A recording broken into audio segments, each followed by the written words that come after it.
Do you know what that sound is? That's actually that's a recording. I just wanted to do some ASMR of a Korean barbecue restaurant. Do you know why? Well, you're gonna find out really, really soon. Welcome everyone to another episode of the Bamboo History Podcast. For those of you who don't know what this is, the Bamboo History Podcast is a podcast about Chinese and East Asian history. If this content is up your alley, please subscribe to my channel and also follow my Instagram as well at Bamboo History Podcast. The Instagram is really good if you want to see some visuals relating to my episodes and also some extra history content that I post up there that aren't podcast episodes. Alright, let's just get straight into it. Today is a really exciting episode because again, like the episodes that I've done before, I always do a food special because I love food so much. And today is no different. Today is going to be a delicious episode. Today, we're going to focus on a Korean dish that a lot of people I know love and I personally really enjoy too. This is the history of the very, very famous Korean barbecue. Before I begin my episode, just a disclaimer, I'm not a Korean speaker, so apologies to anyone who speaks Korean if I'm getting the Korean pronunciations wrong. I also wanted to disclaim that if I make any references to just Korea, if it's in the modern context, it will be referring to South Korea and not North Korea. Okay, I hope that clarifies things. Now let's get straight into the episode. So Korean barbecue is known in Korean as gul-gogi, and that means meat roast. For those of you who don't know what Korean barbecue is, it's a form of meat grilling where you put meat, seafood and vegetables all onto a grill, and the grill is usually a gas or charcoal grill. In restaurants, the grill is usually installed in the middle of the table with a ventilation fan from the top that comes down and sucks the air out, into the sky. Obviously at home, you're not going to put a hole in the middle of your table, so you'd usually just get a portable gas stove to grill your meat. Usually with these grilled meats at Korean barbecues are a set of side dishes. These side dishes consist of fermented vegetables like kimchi, and they've got other bits and bobs too, like tofu, seaweed, potato, bean sprouts. These side dishes are called banchan, B-A-N-C-H-A-N. I personally really love banchan because if you go to a good Korean barbecue restaurant, they give you the banchan before you get the meat, so you can start digging into food straight away, and then they top it up as well for free. So if you run out of, the mashed potato or whatever, you just go, can I have another one? And they'll give you another one. That's what I really love about the Korean barbecue restaurants are the side dishes they give you and the free top-ups. Amazing. Alright. In order to explain the history of Korean barbecue, we will need to dive into the origins of the main types of meat that is grilled in Korean barbecue, the bulgogi beef and the samgyeopsal pork, as well as the origins of these banchan vegetable side dishes. Okay, without further ado, let's dive into the history of Korean barbecue. We'll have to go all the way back to the Goguryeo era. Goguryeo spelt G-O-G-U-R-Y-E-O. The Goguryeo era, or known in Chinese as gul-gogi, is an ancient period in Korea between the years 37 BCE to the year 668 CE. So yeah, a really, really long time ago. Goguryeo, at the time, consisted of many different tribes and groups of people, and it wasn't, unified like present-day Korea. One of these tribes in Goguryeo was called the Mek. Mek spelt M-A-E-K. The Mek peoples originally weren't from Korea. They actually came to Korea from Central Asia and the Mongolian steppe. We don't know too much about the Mek people, but one thing we know is that they loved meat. And it's no surprise because if you want to live in places like Mongolia and Central Asia, the harsh steppe conditions, it's freezing cold. You need to eat meat to survive. Like if you look at Mongolian dishes today, 99% of their dishes have meat in it. So yeah, if you're a vegan, it's not going to be easy for you. So yeah, the Mek people, they traveled long distances, and to travel to Korea as well, they traveled a long distance as well. And by traveling long distances, you needed a way to preserve your meat, because back then there wasn't, refrigerators. So by the time they got to Korea, they were able to find a way of pre-salting the meat so that it wouldn't go bad. This meat dish was known as mekjok, spelt M-A-E-K-J-E-O-K. And mekjok is also known in English as meat on a skewer, because they were literally thinly slices of meat that were put in a skewer and grilled. So the mekjok is the earliest reference to grilled meat in Korean culture. Now, meat lovers, be warned, because the story takes a twist. Because from the 4th century onwards, Buddhism begins to take a hold of Korea. Buddhism doesn't really encourage meat consumption, so it meant for the Korean barbecue mekjok enthusiasts in Korea, wow, bad luck. So the Buddhists came to Korea and they were like, that's it everyone, no more meat. And, because Buddhism had taken hold of Korea and influenced the leaders of the Korean tribes, groups, and nation states at the time, they obviously imposed that onto the common people. So because of that, eating mekjok was discouraged and then prohibited as a food item for the Koreans. And if you wanted to eat it, you'd have to hide, either in secret, like under a bedsheet, or you'd have to live so far away in the remote villages in Korea to be able to eat this meat without being found out and, punished. So for a very, very long time, from the 4th century onwards, Koreans didn't really eat a lot of meat.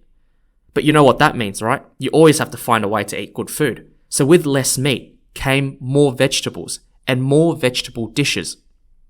And this is where banchan originates. Remember those awesome free side dishes that I was talking about earlier? This is the banchan. And this was developed during this meat prohibition era. And if you think about it, without this era of prohibition, you wouldn't see all these delicious side dishes of kimchi, potato salad, bean sprouts, and tofu skin that you see in barbecue restaurants today that are served alongside the meat. But obviously for the meat lovers, the ban would come to an end eventually, and it came to an end when the Mongols invaded Korea in the late 1200s. Now, as I said earlier, because of the harsh conditions of the Mongolian steppe, the Mongols loved meat, and they really loved it. So when they came to Korea, they're like, well, it's just all vegetables. So you can imagine when a Mongolian came to Korea, let's picture them going into a Korean restaurant at the time. Excuse me, Mr. Korean man. Oh, hello, Mr. Mongolian man. What can I do for you? Mr. Korean man, I would love to eat some meat. What do you have on the menu?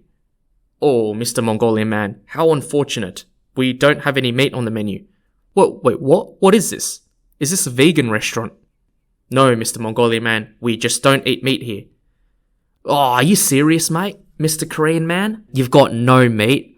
Oh, jeez, what a crap restaurant. That's it, I'm not eating here.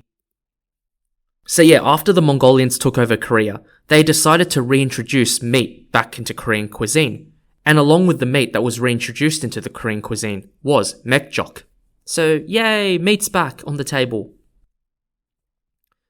After the Mongolian occupation of Korea came the Joseon period of Korea, spelt Joseon. During the Joseon period, Korean barbecue continued to develop. Mekjok, for example, developed into seoramyeok, spelt Seoryamyeyok. And this dish wasn't grilled, but rather it was a broth dish featuring marinated beef soaked into cold water. Another development during the Joseon period was that this beef dish, seoramyeok, developed into another dish called nobiani, spelt Neobiani. Nobiani was a thinly sliced marinated beef that could be grilled, and this dish was very popular amongst the Joseon royal family. Makes my mouth water. So nobiani was enjoyed by the royals purely, but by the 20th century, grilled beef was becoming more popular amongst the commoners too, and by this stage it evolved into bulgogi, which is bulgogi that we see today. So how come bulgogi was able to expand its popularity? Well, here are some reasons. Now, the Joseon royal family were able to eat beef because, they were the royal family and they had a lot of money and stuff and status. But A lot of the commoners couldn't at the time because Korea was an agrarian society, which means they were heavily reliant on farming. And if you don't know much about farming in Asia, they rely a lot on cows. Cows are an important farming tool, so they're really valuable as an animal. So farmers aren't going to just kill their cows for meat because they need them for farming. By the early 20th century, by the 1920s, beef was becoming commercialized, so cows were being raised in farms specifically for meat. The commercialization of beef led to the opening of bulgogi restaurants, which meant that more commoners could go to these restaurants and enjoy beef. In the 1950s, Korean barbecue became even more popular because after the Korean War, the US, because the US soldiers were there, they brought over slicing machines, which meant they were able to slice beef really thinly. And this meant they were able to make more beef dishes, and then combined with the opening of sugar factories in Korea, they were able to produce the ingredients necessary for the sauces and glaze for the bulgogi beef. And then afterwards, the rest is history. Barbecue restaurants were opening left, right, and center in Korea. The Korean War had another impact. A lot of Koreans started families with American soldiers, and they went with them to the States after the war. And when the Koreans went to America, they started opening Korean barbecue restaurants. A large immigration wave from the 1960s to the 1980s occurred from Korea to the US as well, because there were internal problems in South Korea at the time, such as, dictatorships. A massive wave of emigration to the US brought about even more Korean restaurants being opened up in Korean neighborhoods and places all around America. And from there, the Korean diaspora expanded all around the world, hence leading to the global popularity of this very famous dish, Korean barbecue. So that's a very brief history of Korean barbecue. Now, before we finish, I also wanted to do a quick dive on the history of one of my favorite cuts of meat in Korean barbecue, the samgyeopsal. So samgyeopsal, which means three-layered meat in Korean, is a three-layered fatty pork belly meat that is used in Korean barbecue. For those who've been to Korean barbecue restaurants, well, how I do it is, I get the samgyeopsal, I put it on the grill, then I use a pair of scissors, cut a piece for myself, cut a piece for someone else, get my piece, wrap it around this lettuce, put some garlic into that lettuce wrap with the meat, put it in my mouth, and then, oh, so good. Delicious. So, samgyeopsal, spelt S-A-M-G-Y-E-O-P-S-A-L, is not like bulgogi because it's not beef, it's pork. It's quite unique in that sense because historically Koreans have been more of a fan of beef rather than pork. Now, this particular pork belly dish has been recorded as a dish since the early 20th century, during the Joseon period, but it only became popular during the late 70s and the early 1980s. Now, the boom has been due to a few reasons. During the 70s in South Korea, they wanted to boost their economy through exports, and one of the things was to export pork. They exported pork to neighboring places such as Hong Kong, Taiwan, and Japan. For example, Japan wanted pigs to fuel their consumption of, pork dishes like tonkotsu, but those were the less fattier cuts of the pig. So the Koreans were able to export the less fattier cuts like pork loin and tenderloin to places like Japan, but that led to less desirable cuts such as pork belly remaining. And these cuts were really cheap, so they were really popular amongst the Korean working class at the time in the 70s. And it was thought that it was also popular amongst the working class, such as miners and labourers, because they believed that eating the meat would help remove toxins and dust that the workers had been exposed to in their working environments. Like think of construction sites, deep down in the mines, all the dust and everything that gets into your face and mouth and all that. They thought that the samgyeopsal, by eating that, would remove these toxins. So popularity grew in the 70s, and in the 1980s, Koreans got a lot wealthy as well due to the growth of the economy. And more wealth meant more chances to eat meat, and pork consumption grew along with that. Samgyeopsal is also known as a really good combination with soju, which is a cheap form of Korean liquor that really gets you drunk really quickly. So this pairing as well boosted pork belly's popularity in Korea. And nowadays, samgyeopsal is so popular in Korean restaurants and Korean barbecue restaurants.